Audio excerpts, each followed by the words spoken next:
Hi guys! May bago na naman tayong pagsasaluhan. Are you also nalilito between emigrate and immigrate? Ayan. Kasi parang same lang naman sila, di ba? Pero no, they are different. And let's fix that brain fog moment. Okay, ang emigrate, it means to leave your country to live in another. Ganon. Parang, bye Philippines, I'm out na. Ganon. So, use this if you are exiting. E for exit, E for emigrate. Ang immigrate naman, it means to enter a new country and to live there. Like, hello Canada, I have arrived na, ganun. So use this if you're incoming.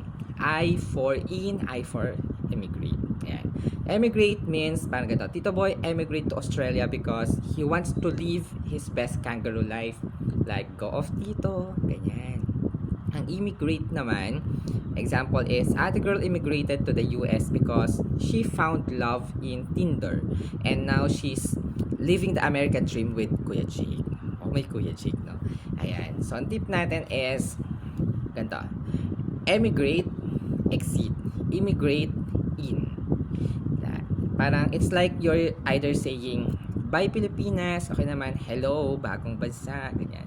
So, now if you were asked by someone, are you emigrating or immigrating? You can say both. Actually, I'm emigrating from the drama and immigrating to peace and quiet. Ganon. So, follow for more grammar with Kanya tips, ganyan. Bye mga shes, char. Pero seryoso.